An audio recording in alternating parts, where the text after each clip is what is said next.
So what's your views on the music scene in San Antonio? Because I know you fuck around with a lot of artists out there. You said 85% of them come here and record. So like, what's your views on the music out there? I do say, man, about 85% of my client base is from San Antonio. I love it.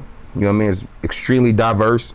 Shout out to Southside Hoodlum, just getting that deal with Empire. That's amazing, bro. Which shows that it's possible to get the eyes, you know what I mean, in a section, fam, and that's just through consistency and staying with the shit. But in regards to the sound of San Antonio, man, it's so diverse.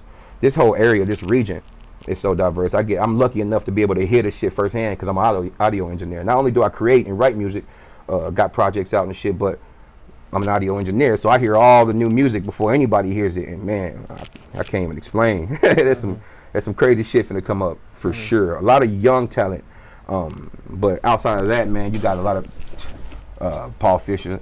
I really fuck with Ken Folks' music. Cold as fuck.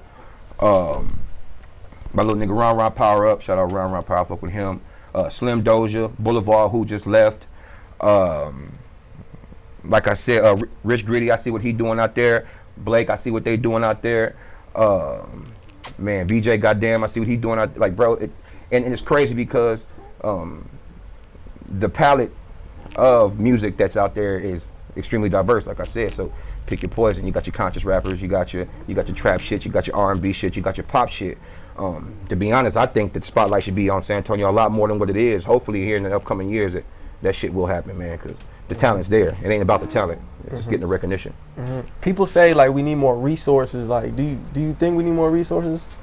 Man, I would say, yeah, in regards to marketing opportunities, branding opportunities, like companies, management companies,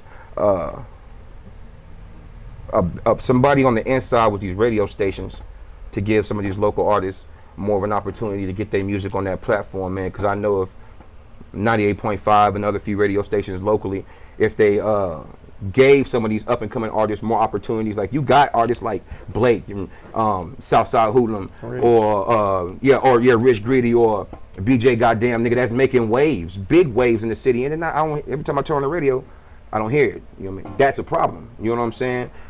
So I would say in regards to those things, management, branding, marketing, more radio opportunities, bigger show opportunities. Like Luna Fest is amazing. It's a major festival, but we need more of that down here because really, to be honest, man, we all know what it is. I mean, it's a demographic issue. You got it's more rock and roll and country dominated.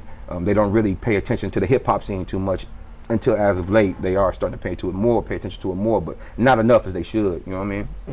How do you plan to get yourself out there? You know, with the music shit. Man, just shit, my nigga, just staying consistent. Utilizing the platforms of social media with the internet at your hands now, man, you can reach the masses without even really moving anywhere, man. I don't recommend that. Do not get it twisted. You know what I mean? Move around, travel, build relationships, network. But man, just utilizing the resources, the internet, marketing and branding strategies, understanding demographics, and just pushing and staying consistent because people just want to see consistency. They don't care that you can make a song, a dope ass song and a dope ass video every 6, 7, 8 months. Nigga, don't forget about you when there's so much music dropping non-stop. You got to be able to compete with that, you know. And this is shit somebody taught you, or you just learned? Man, this is just shit I kind of just learned on my own, researching, being involved in this shit for 10, 12 years, falling on my face, you know what I'm saying, getting up, dusting the shit off, falling again, dusting the shit off, and just learning, and then being around people when I had management asking questions, them teaching me, and just kind of just going through the process and shit. And that's kind of what the thing is here. When people come here, nigga, we just ain't pushing record and sending you out. You getting knowledge. You gonna leave with information that's gonna benefit you. You know what I mean? And speaking about that, I know you probably get a whole bunch of one-time clients who aren't really serious. They probably just want to come in here, just make a song, and then just leave. Like, what's your opinion on that?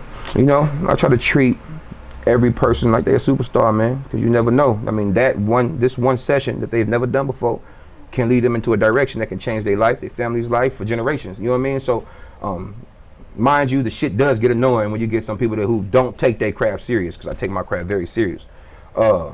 And they kind of weed themselves out, you know what I'm saying?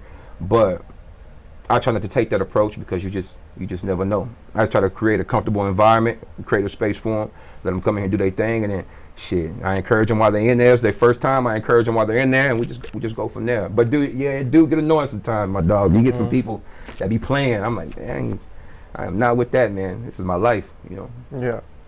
Just talk about the worst experience in the studio, like your worst experience with a client. Oh my God, man, I've had niggas in here so drunk, man. I walk in the vocal booth, pop filter facing the ground, microphone turned to the left. I don't know how this nigga was even recording. Shit like that, or just inconsiderate people, man, that just don't really respect the space, and we will either peacefully remove you or remove you in any any option that we see fit, because definitely respect the space. You know what I'm saying? Mm-hmm. And going back to the music, how many tapes you have out right now? Man, my first, I dropped the tape years ago, but my project I just dropped, Unforgiven, 2 years ago, man. I say it's a little bit over 1.5 million streams. We did that on our own, man, just pushing. And now I got my next project that I'm about to release called Transcendence. And really, Kinfo, this is something that a side that niggas really ain't really heard from me. And I'm just gonna blow some minds. Like I'm excited. How you coming on it? Like, oh man, dog, it's so many different styles. You got some of the R&B vibes. You got some straight trap vibes, more up tempo vibes. But man, it's really just real music, and it doesn't really sound. Because I mean, nowadays, family, you can turn on the radio and listen to it for 30 minutes, and for 30 minutes, you're gonna hear a song, 5, 6, 7, 8 songs that all sound the same.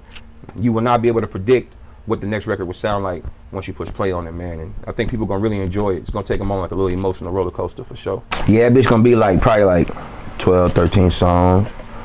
I think the longest part of the process has been just mixing and mastering and making sure it sounds the way it's supposed to, and never want to put a bad product out. You know what I mean? That's one thing. I'm not about rushing shit. Like, you know what I mean? And one thing about, I think that's created value with what I'm building and the brand that we building, man, because people respect not only what we do, but the music. You know what I mean? And it's been a consistent thing for the past 10 years. You know what I mean? So it's not a point in time. And at one point in time, bro, I was like, shit. I was really just focusing on like kind of like the Austin and like Houston and kind of like the local market. And when I went to San Antonio, man, I've never got no bullshit from anybody in San Antonio. Just straight love. You know what I mean? Which extraordinary in most cases, because you know niggas be hating, which they might be. That's what everybody says. Like it's a whole bunch of hate and shit. Yeah, you know, I guess it just depends on who you fuck with. I mean, if you associate with fugazi ass niggas, you're gonna have fugazi experiences. You know what I'm saying? You got to make sure that the relationships that you building are with solid individuals. You know what I'm saying? Not everybody's your partner. Not everybody has your best interest. For you artists, not everybody deserves to be on your song. Do not alter the integrity of the record. Just make sure that the relationships you're building with are the right people. You know what I mean? Because you can't get stuck with the wrong niggas, and you gonna feel that energy for shit show. So what's the plan for you? Like say you make it and shit. Say you get some money, you looking to move somewhere else, take your talent somewhere else, or man, you know my whole mission has always been to build. Like, you know, you got your Rap-A-Lots in Houston, and you got your Bad Boys in New York. You got your Def Jams. You got your Aftermaths, man. I want to build my headquarters here. You know what I mean? And not only will that platform benefit for the people here, benefit for the people here, but it's gonna benefit for people from San Antonio, Dallas, Houston, wherever you are, and you're trying to take your music to the next level. I'll have that platform created for them. You know what I mean? So I'd say, like, outside of being one of the biggest artists in the world, I would love to create some of the biggest artists in the world and create them opportunities for people. You know what I mean? We all trying to make $1 million, man. Plenty of people can do that. Yeah, to answer that again, build a platform, something like a Rap-A-Lot or Rockefeller or a Bad Boy, and be able to give artists the real opportunity they deserve to maximize what they trying to maximize. You know what I mean? Like I said, whether it be management, whether it be production, whether it be needing a lawyer to overlook contracts, or videography or photography, we'll have that space to accommodate the artists with everything they need, especially independent artists. You know what I mean? Because everything nowadays is so damn expensive, and these independent artists, man, with very little money starting off in small budgets, don't really have enough resources to go to some of these companies and ask for that help. You know what I mean? And we want to provide that. Yeah, we want to provide that.